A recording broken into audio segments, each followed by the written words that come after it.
Israel फिलिस्तीन के बीच जंग अब भी जारी है, जो कि लगातार तस्वीरें जो हैं वो सामने आती रही है, जहां इससे जुड़ी 3 बड़ी अपडेट सामने आ रही है। जहां ओआईसी ने इंटरनेशनल कोर्ट में जो क्रिमिनल गतिविधि इजराइल की चल रही है, उसके खिलाफ इंटरनेशनल क्रिमिनल कोर्ट में जाने के लिए कड़े शब्दों में चेतावनी दी है। तो वहीं रह करके इस्लामी जिहाद की तरफ से ताबड़तोड़ जो है वो मिसाइलें इजराइल के ऊपर दागी जा रही है, तो वहीं इजराइल भी रात के अंधेरे में गाजा में भारी नुकसान पहुंचाता हुआ दिखाई दे रहा है। पर खैबर वन मिसाइल जो कि फिलिस्तीन की तरफ से दागी जा रही है, उसने भारी तबाही इजराइल में मचाई हुई है, जिसने इजराइल की नींद उड़ा दी है, जिसको लेकर के तमाम चर्चा का केंद्र बना हुआ है। किस तरीके से एक साथ 100 मिसाइलें फिलिस्तीन की तरफ से दागी जा रही हैं, पहले इस वीडियो पर नजर डालिए। तो दोस्तों, आपने देखा कि कैसे एक साथ जो है मिसाइल दागी जा रही है, जो कुछ को इजराइल की जो टेक्नोलॉजी है वो रोकने में कामयाब हो रही है, और जिसे नहीं रोक पा रही है वो आयरन डोम को निशाना बना रही है। किस तरीके से आयरन डोम के ऊपर रॉकेट दागे जा रहे हैं इजराइल की तरफ से, इस पर भी नजर डालिए। तो दोस्तों, आपने देखा कि किस तरीके से ये लगातार जो है मिसाइलें दागने का काम जो है फिलिस्तीन की तरफ से भी किया जा रहा है, क्योंकि इस जंग को भड़काने में इजराइल का अहम किरदार है। जहां उसने पहले 25 लोगों को फिलिस्तीन के शहीद कर दिया, जिसके बाद इस्लामी जिहाद का गुस्सा फूट पड़ा और उसने पलटवार किया। और जब पलटवार किया तो तमाम इंटरनेशनल वेबसाइट फिलिस्तीन को इसका कसूरवार बता रही है, पर असल में इस जंग को भड़काने का अहम किरदार इजराइल द्वारा किया गया है। और जब इजराइल की इस हरकत को अंजाम दिया गया है, तो तमाम तरीके से ओआईसी ने भी कड़े शब्दों में इजराइल के खिलाफ इंटरनेशनल क्रिमिनल कोर्ट में जाने का ऐलान कर दिया है। और क्या कुछ ओआईसी ने कहा है, एक बार इस रिपोर्ट पर नजर डालते हैं। दोस्तों, गाजा पट्टी स्थित फिलिस्तीन प्रतिरोधी रॉकेटों का मुकाबला करने के लिए इजरायली सेना ने पहली बार वायु रक्षा प्रणाली डेविड स्लिंग का इस्तेमाल किया है।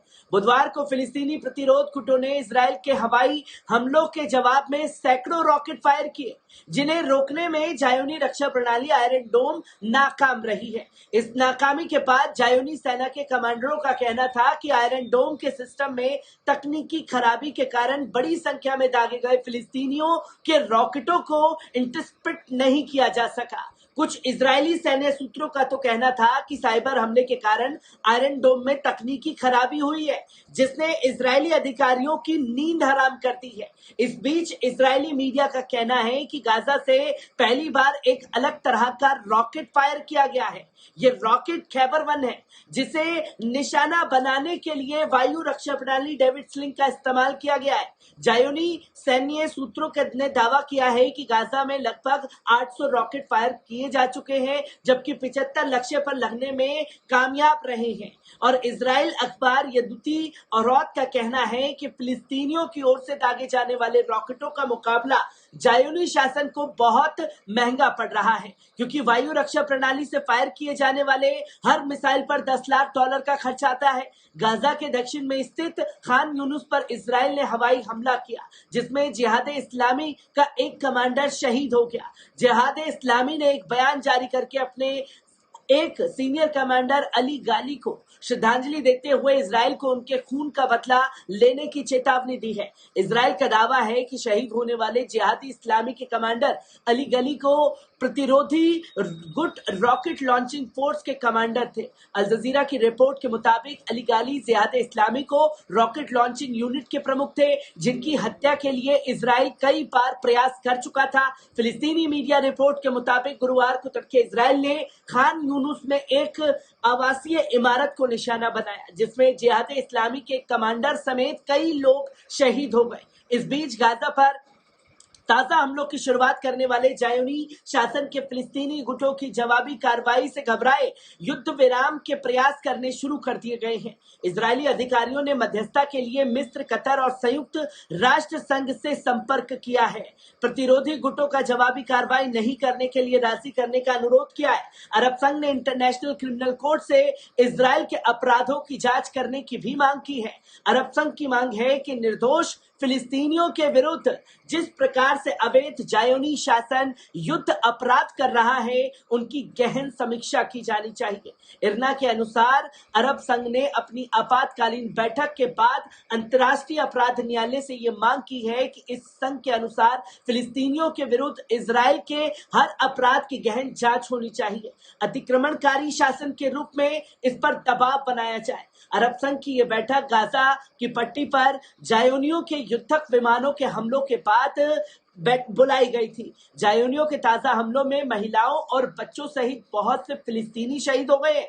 इसी बीच फिलिस्तीन के प्रतिरोधक गुटों ने ज़ायोनी कॉलोनी वासियों की ओर से मिसाइल फायर किए। केवल 1 घंटे में इजराइल की ओर सैकड़ों मिसाइल दाग दिए गए। ज़ायोनी सैन्य सूत्रों का कहना है कि गाजा से लगभग 800 रॉकेट फायर किए जा चुके हैं, जिनमें से केवल 75 को ही लक्ष्य पर लगने से पहले ही मार गिराया। इजरायली अखबार यदियूत का कहना है कि फिलिस्तीनियों की ओर से दागे जाने वाले रॉकेट का मुकाबला ज़ायोनी शासन को बहुत ही महंगा पड़ा है। इस्लामी संगठन का साफ तौर पर कहना है कि कमांडरों की हत्याएं मिसाइल हमलों को रोक नहीं पाएंगे। इस्लामिक सहयोग संगठन OIC के सामान्य सचिवालय ने गाजा पट्टी के खिलाफ इजरायली सैन्य आक्रमण की निरंतरता की कड़ी निंदा की है, जिसमें कई आवासीय भवनों को विनाश के अलावा 25 शहीदों को विश्वासघाती रूप से मार डाला और 76 फिलिस्तीनी नागरिकों को घायल कर दिया। पिछले 2 दिन में इस बर्बर सैन्य आक्रमण के एक जघन्य अपराध और अंतर्राष्ट्रीय मानव कानून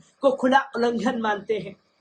OIC ने कब्जे वाली शक्ति इजराइल को अपनी आक्रामकता की निरंतरता और वृद्धि के परिणामों के लिए पूरी तरह से जिम्मेदार ठहराया है। ये फिलिस्तीन लोगों के खिलाफ युद्ध अपराध कर रहा है, जो पूरे क्षेत्र में सुरक्षा, शांति और स्थिरता के लिए खतरा है। इसने युद्ध अपराधों के लिए जिम्मेदार लोगों के खिलाफ मुकदमा चलाने के लिए अपनी प्रक्रियाओं में तेजी लाने के लिए अंतर्राष्ट्रीय आपराधिक न्यायालय का ऐलान किया है। इसने अंतर्राष्ट्रीय समुदाय से अपनी जिम्मेदारियों को निभाने और इसे निरंतरता इजराइल आक्रमण को रोकने के लिए हस्तक्षेप करने और फिलिस्तीनी लोगों के लिए अंतर्राष्ट्रीय सुरक्षा प्रदान करने और अंतर्राष्ट्रीय कानून के तहत अपने दायित्वों का सम्मान करने के लिए इजराइल को मजबूर करने के लिए अपने आह्वान को भी लोगों के सामने रखा है। और ये साफ तौर पर कहा है कि अगर अपनी हरकतों से बाज नहीं आता है इजराइल, तो उसके खिलाफ इंटरनेशनल कोर्ट जाने की तैयारी भी OIC संगठन द्वारा किया जा रहा है, जिस पर चर्चा की जा रही है कि कैसे इजराइल की इस हरकतों का उसे मुंहतोड़ जवाब दिया जा सके। हर एक स्थिति को आप लोगों के साथ साझा करता रहूंगा। दीजिए इजाजत, शुक्रिया।